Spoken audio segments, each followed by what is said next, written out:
This is video 22. In this video, we present a technical result which will be used later in the proof. This result relies on the two previous videos.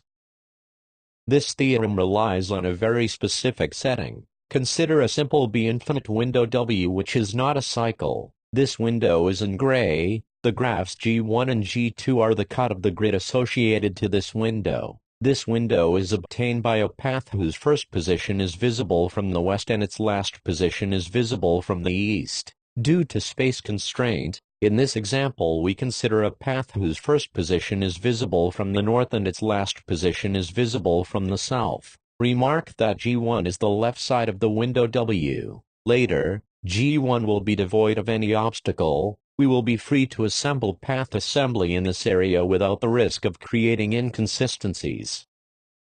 Now, we consider a good path Q of direction V. This path is hatched. The extension of this good path splits G1 into G1 plus and G1 minus. In our example, the window W is split at index 0. Intuitively, the path Q is a failed attempt at pumping a candidate segment of a path assembly. We were not able to pump the candidate segment, but we were able to split the graph G1. We will mainly work in the graph G plus 1. Its window W prime is in gray. We consider that W prime 0 is the first position of Q and that W prime 20 is the last position of Q. Then G plus 1 is the right side of this window. Later, splitting the graph G1 will allow us to find a candidate segment. The underlying path of this new candidate segment will be the following hatched path A. This path A is an arc of G plus 1. Its first position is the first position of Q and its last position is the last position of Q. Then the direction of the path A is also V, and moreover this arc is good. Now we try to pump this segment. If the extension of A is a subgraph of G plus 1, then we will be able to locate a pumpable candidate segment. But here, we are in a case where the extension of A is not a subgraph of G plus 1. Then our aim is to find a new split of the grid. To achieve this goal, consider the window W second created by the extension of Q in a B-infinite path. This window is in gray. Moreover, this window is periodic. In our example, the length of this period is 20.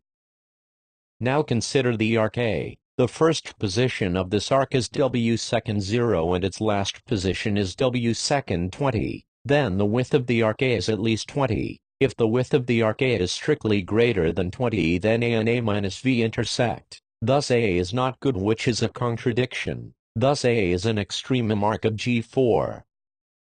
Then we can consider the decomposition of A in elementary arcs. We obtained two elementary arcs A1 and A2. We had to consider the window W second because the path A may not be extremum according to window W prime. Also consider the dual decomposition of W second. Let's go back to the window W prime. The two paths A1 and A2 may not be extremum according to this window, but they are basic arcs of G plus 1. Consider the basic arc A1. Now consider the translation of A1 by V. This arc is not of subgraph of G plus 1, but it is a basic path. Then by using the result of the previous video, the arc A1 plus V can be shrunk into the arc A prime 1 plus V such that this arc is a subgraph of G plus 1. Now consider the translation of A prime 1 by 2V. This arc is not of subgraph of G plus 1, but it is a basic path. Then by using again the result of the previous video, the arc A prime 1 plus 2V can be shrunk into the arc A second 1 plus 2V such this arc is a subgraph of G plus 1.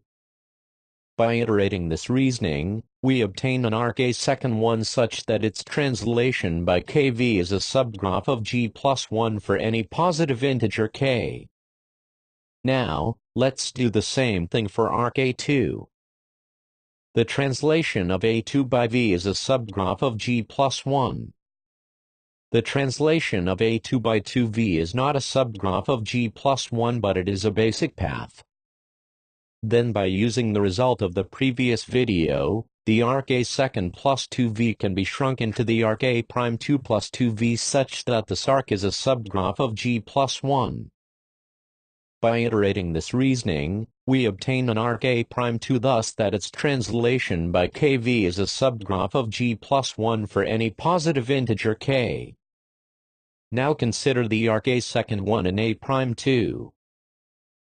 Now, consider the path R made by the concatenation of the beginning of arc A, the arc A second 1, the dual segment D1, the arc A prime 2 and the end of arc A. Then the first position of this path is W prime 0 and its last position is W prime 20. Moreover, it is an arc of G plus 1 and since A is good then R is good.